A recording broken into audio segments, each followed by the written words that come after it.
Hello and welcome to the Success Showcase. I'm your host, Eric Lopkin from the Modern Observer Group. And with me, as always, is Chip Janiszewski from the Happiness and Success GPS.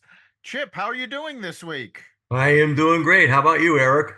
Doing fantastic.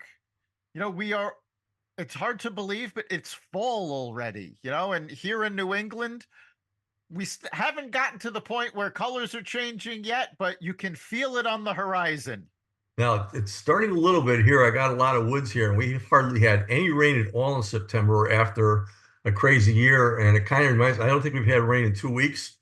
And it reminds me of an old commercial, real old commercial, where you have a whole bunch of snowplows sitting in a parking lot waiting. And then one snowflake falls on the ground and they all rush towards it. They're waiting for the rain. Yeah, weather's been very strange all around the country. Um, and we'll see what happens with that. But fall in New England is always beautiful, so that's Sure always is. something to look forward to. And speaking of looking forward to, I have been looking forward to our guest today. We have Katherine McMahon of Phoenix 818. Katherine, welcome. I am so happy to be here with you, Eric, and you, Chip. And I don't live in New England anymore, but fall in New England is one of my favorite times. So, Well, it's so good to have you here today. Why don't you tell our listeners a little bit about yourself? I would love that. So, my background is in all things marketing. I was in corporate for more than 20 years in a variety of roles, a lot of different disciplines, things that a lot of people don't think of as marketing, like pricing strategy, for example. And about 14 and a half years ago now, I actually started my own business because I have such a heart for small businesses, especially impact driven, aligned businesses, that I really wanted to use my skill set to help them be successful and survive and thrive and help more people. Fantastic. So, how did you get into marketing in the first place? By accident. Okay. Um, my childhood dream was actually to be an intellectual property attorney, which is, of course, what every little kid wants to be. Of course. Yes. But while I was going through that from an academic perspective, I got my first marketing gig when I was 18 years old. A friend of my father's had patented a new product, an invention. And my dad's like, well, my daughter can help you, because his intended marketplace was the college market. So he's like, she's got great perspective. She's creative, talk to her. So I did all the market research and product branding and positioning for a product called Poster Props. So literally, like, it just kept happening over and over again. The jobs I would get were marketing related. Like, I was a buyer for a department store and as a college job. So it just, life is what happens when you're making other plans. Yes, it I is. got through my MBA, never made it to law school, and here I am way too many decades later, still in marketing and realizing it was just where I was meant to be. Yeah, I'm glad you put it that way because you and I have had this conversation offline before, but you've talked about the fact that you feel you are fulfilling your mission. I absolutely H- do. How is it that you realized that? Well, one of the things that I think is a true indicator, I mean, I had external indicators as well, but when you would do something for free, when you can't not do something, it's usually a good indication of you're on the right track. And even like when I was even still in corporate, if a friend came to me and they had their own business and they were like, oh, I'm stuck here, I would always jump in and try to help. And during the pandemic year, I work with a lot of local businesses. So there was a period of time in my business where all my clients had to pause. And even then, I was helping friends that had businesses and stuff just because, like, I literally can't not do this. even if I were to retire someday, which I don't really imagine, but I would probably still be helping like friends on the side or helping charities grow, or like it's in my DNA. And I think that's how we know that we're aligned with our purpose, is just like the compulsion to do it is always there. It is fantastic. And just to clarify for our listeners, you mentioned that you deal a lot with local customers. That local is the Dallas area. It is. I'm in Dallas Fort Worth now. Although what I mean by local businesses is businesses that serve a local community. They are not always local to me. Oh, okay. So, for example, I worked with a very large orthodontic practice because they had 9 locations up in New Jersey as their fractional CMO for a while. So it's more just, I love working with people that are touching people's lives in a like very tangible daily way. And so most of the businesses I work with have some local component to it. Excellent.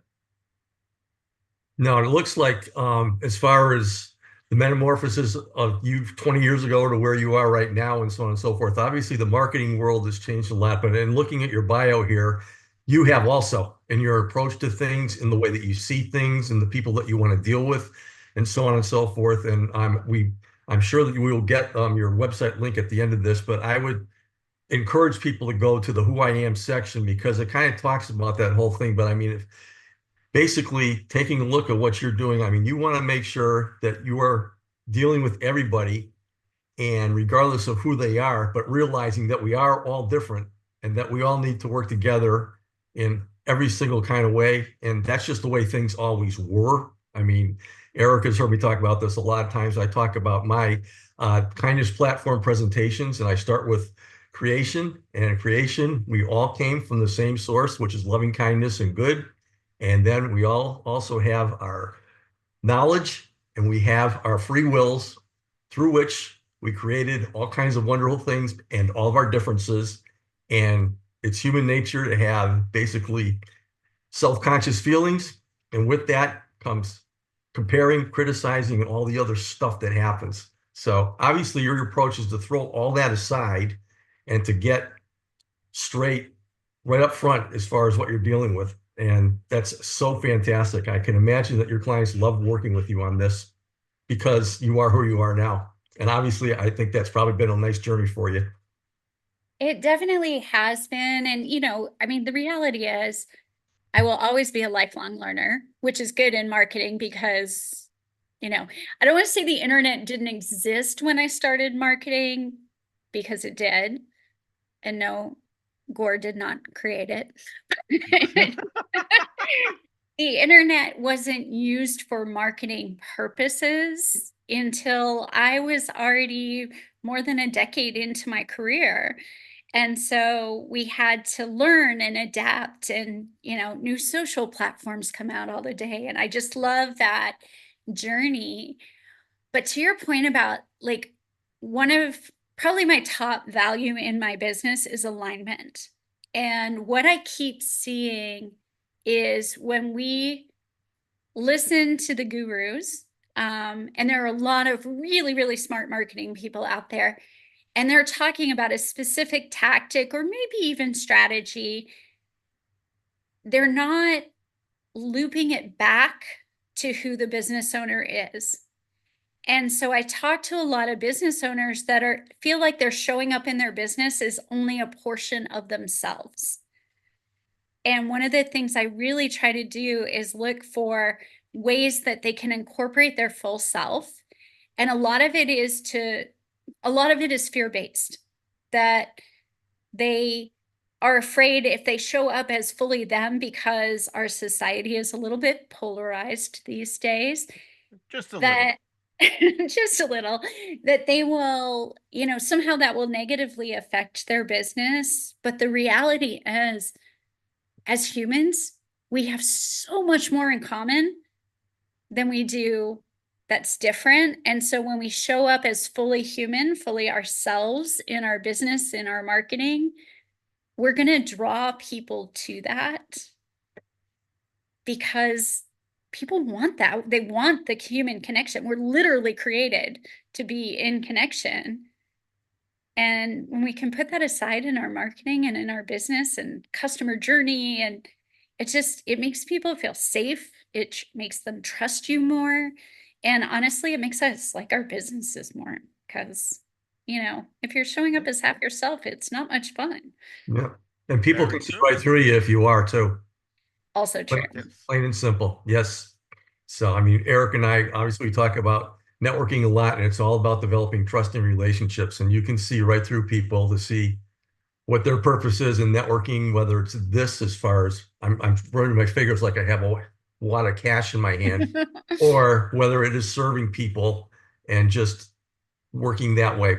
People will see that right through you if you're not like that. And the bottom line is you will have a whole lot more fun and feel totally fulfilled if that's where you're coming from.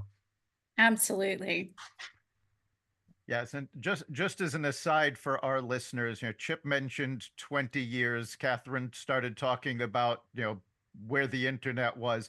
Our listeners should understand that Catherine started marketing at age 6. So Thank you, Eric. You're so kind. Yeah, it was her, not Gore, that created the internet. Right, yeah.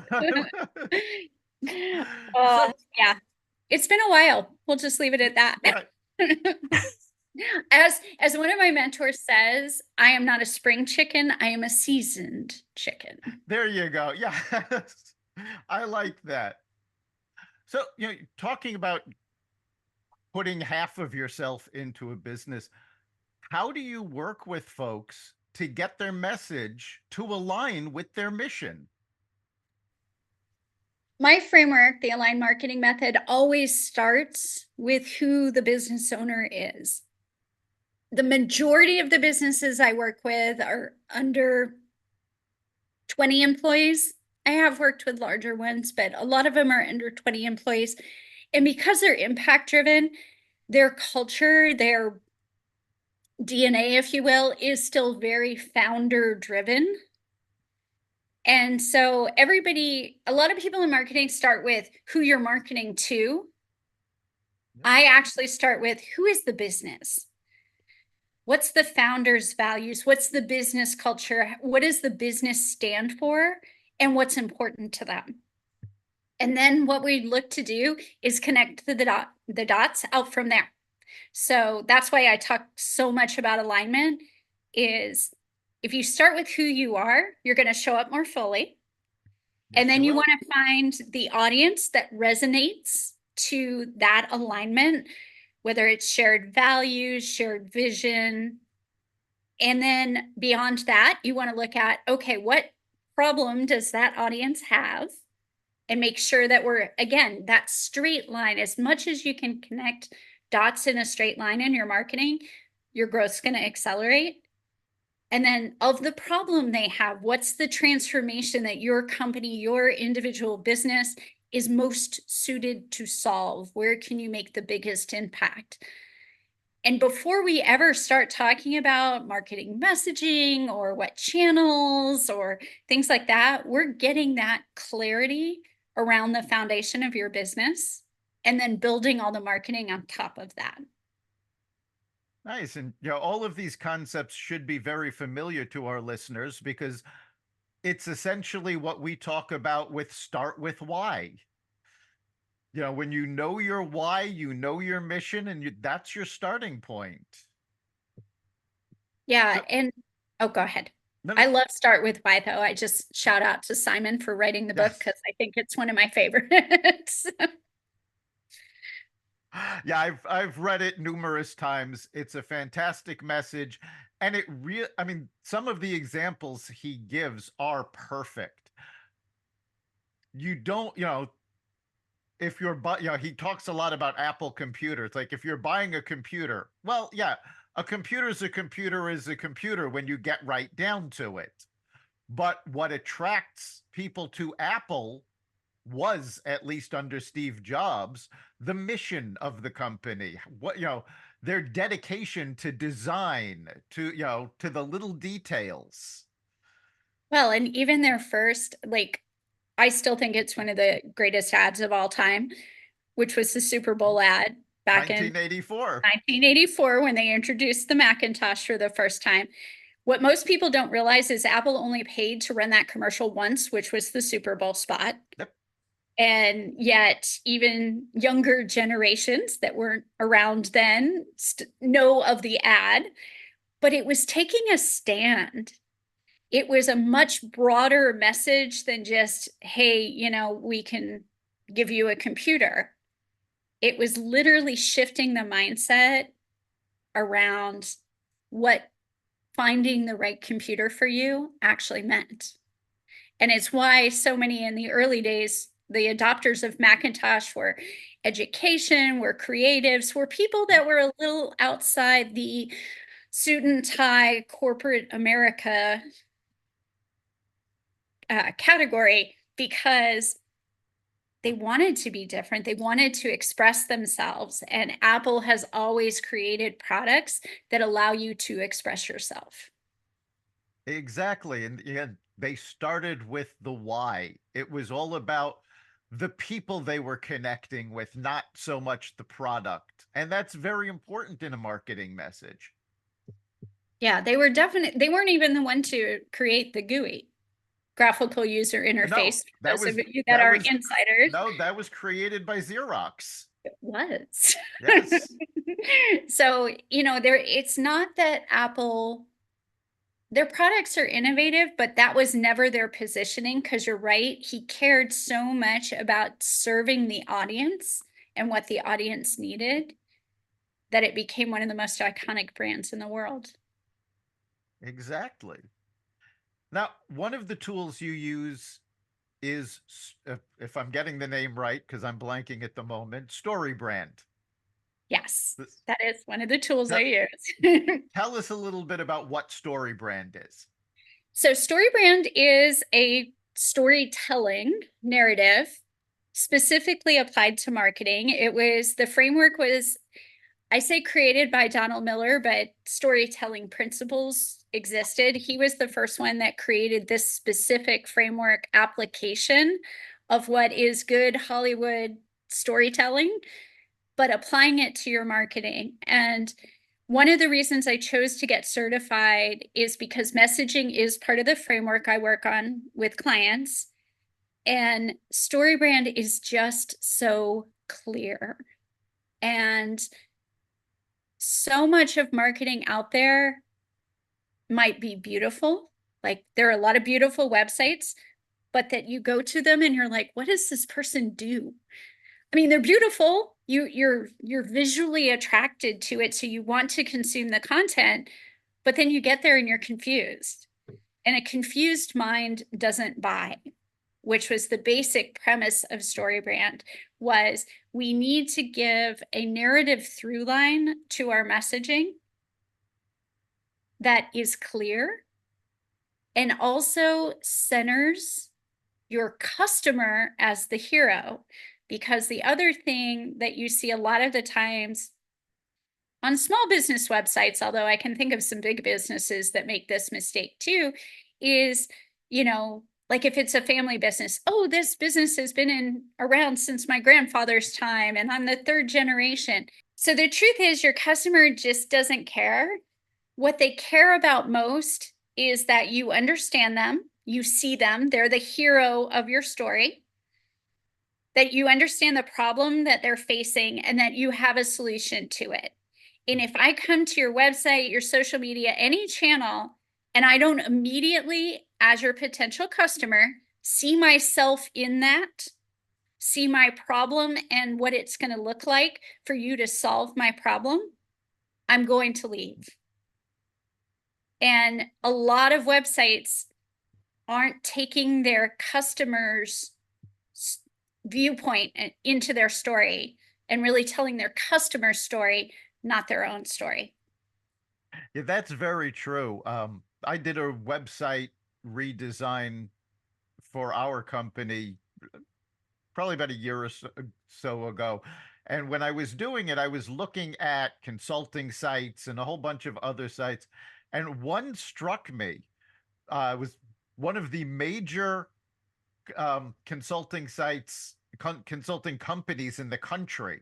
And I looked at the website and everything was we. And it's like, wow, they're just talking about themselves. There was nothing about the client. Yeah. And that's pretty common. And it's not that, it's not negative intent, Right. at least the majority of the time. It's not like ego or things like that. It's just simply the belief that we have to prove ourselves for people to buy Yes. from us. And the truth is that, yes, expertise matters. Part of the story brand framework is showing your authority as the guide, but we have to make the customer the hero of the story. Like, Donald Miller uses a lot of movie analogies in his books. And, I'm spending the next 2 days from when we're recording this coaching on the story brand live stream and guiding people through creating this.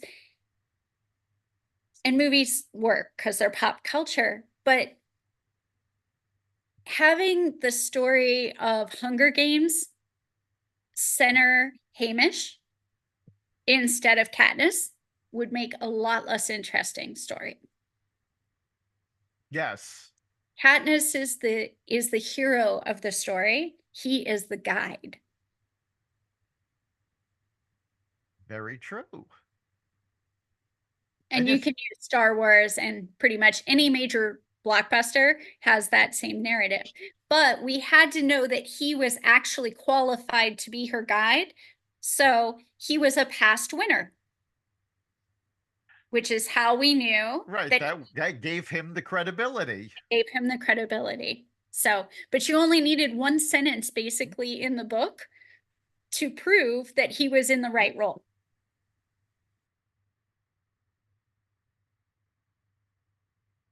Chip? Yes. As Eric and I do we talked about networking before. And when I teach networking, I always start with the networking misconception. If I'm running a meeting with 80 people in it, I said, nobody comes here with a shopping cart. People only buy things when they need or want them, but they do care about you. And so they are interested in what you're doing. The bottom line is you see networking people wearing badges, and every single badge behind that says the words with them. What's in it for me? It's just human nature.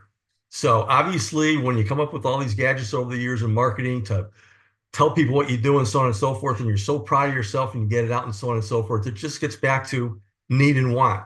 The bottom line is marketing is all about building relationships with people so that you can refer them to somebody when they need or want what you do. It's plain and simple that way. And so by you making the customer the hero and spotting that on right up front, that answers what's in it for me right then. Okay, I'm interested. I'm going to continue watching it. So, I mean, obviously the approach, it's not radical. It's brilliant, but it's always the way things have been. It's simple and Yep. it's clear. Yep. And Chip, you're so right about networking, because I actually, depending upon what type of business, like if your listeners are product-based businesses, that this doesn't work the same way because they're probably not using networking as a primary marketing strategy.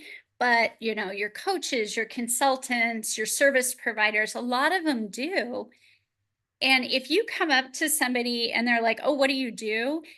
And I just say, oh, I'm a marketing consultant for small businesses, the conversation is done. Yep. Ends there. If I say, how small businesses tend to be constrained on resources, and they're spending this time, money, and resources on marketing, and they're not really sure if it's working, I help them figure out what's going to work and what's going to bring them the biggest bang for their buck with those resources. Yep. And I didn't have to say I was a marketing consultant at all.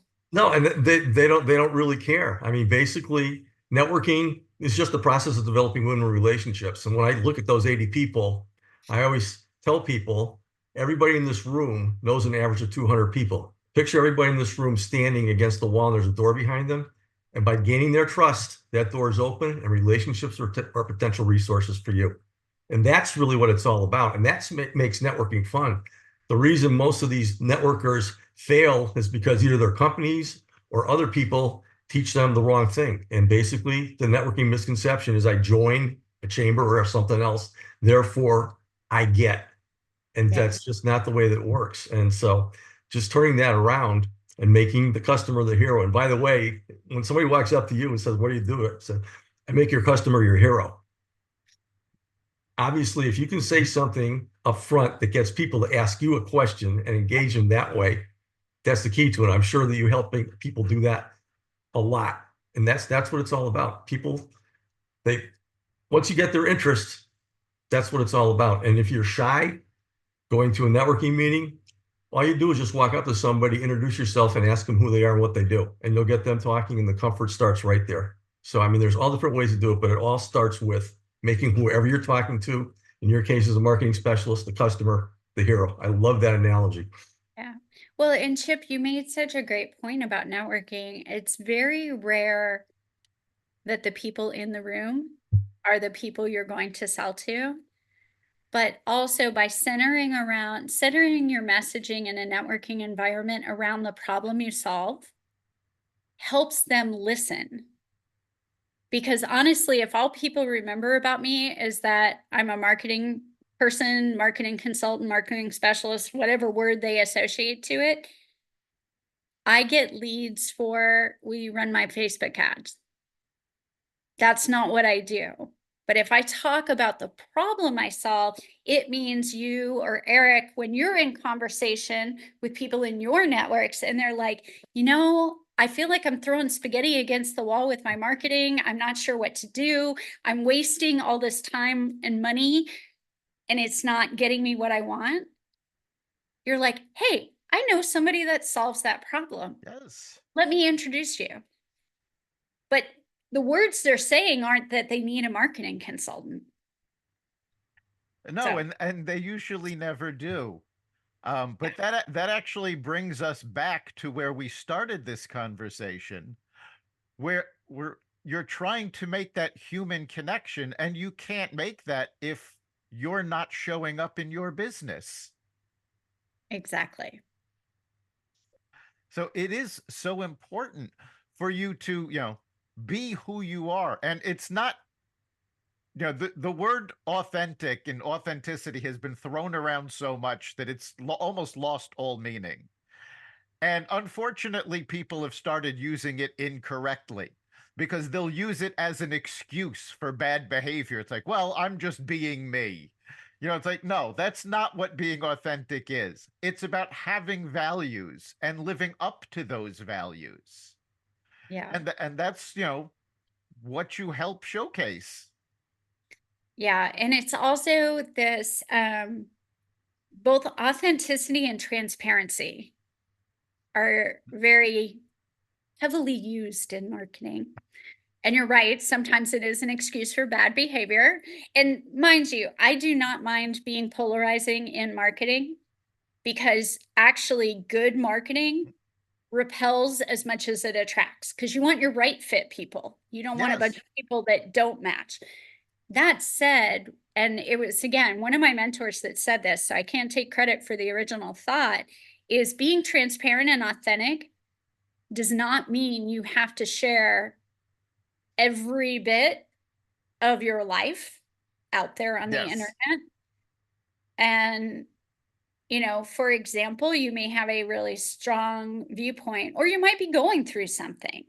It's already in my networking circles, but I went through a 3-year caregiving journey with my dad, and that affected my business. And I'm very transparent about that now, but when I was going through it, I wasn't necessarily sharing all the gory details out there. Right. And it didn't mean I was hiding anything. It was my journey. And it didn't affect how I would show up and serve my customers. So it didn't need to be out there. Exactly. So Again, it's it's, that balance. right. There is such a thing as a private life that does not have to enter into the business part of it. Yes. Well, we are just about at the end of our time. So if our listeners would like to get a hold of you, learn more about your services, how can they do so? Well, obviously, my website is one way. It is phoenix818.com. Phoenix spelled like the city, even though that is not where I live, and the number 818. But they can also find me on LinkedIn. That's my favorite place to hang out from a social perspective.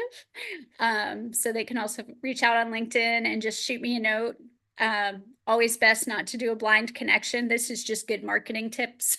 Don't just say you want to connect, like give some context. But yeah, they can reach me both of those ways. All right, great. So Chip, what do you think is the big takeaway for our listeners this week? Well, I love the purpose of alignment in dealing with your customers. I love making the customer the hero because that's what it's all about. And all you're doing through this is, we talked about simplicity, is you're catering to basic human nature. And by getting back to the basics and doing a nice little assessment with your customer to find out all about them or potential client so that you can meet their needs exactly the way that they need them met, it's just a perfect step-by-step way of doing things. And it's the way that things should be done. And so it's just been a pleasure watching the way that you approach things and knowing, I'm sure, the value that you bring to a lot of your customers. So congrats. It's been a great journey. That means a lot. And yeah, I love simplicity because, as small business owners, there's a lot to do. And even if it's a bigger small business, there's a lot to do. And we just we deserve to have our lives be simpler. Yep. So Yeah, by another thing you do, simplifying our marketing strategy, it helps us have our lives be just a little simpler. yep, and you guys Yes. focus on that, and that's what's so important. Yeah. Yeah. Yeah, I think for me, the big takeaway is the importance of being human in your business. And again, that doesn't mean revealing everything about yourself, but you have to have those commonalities with your customers to build that connection. And that's about your mission. It influences your messaging. It really does affect every part of your business. And it does boil down to start with why. Why are you doing what you do? Yeah. You've been listening to the Success Showcase. You can catch us every week at xvadio.com, the Apple Podcasts app, Google Podcasts, Spotify, iHeartRadio, Audible, Amazon Music, and wherever you find podcasts. Remember, make this your best week ever and make next week even better. We'll see you then.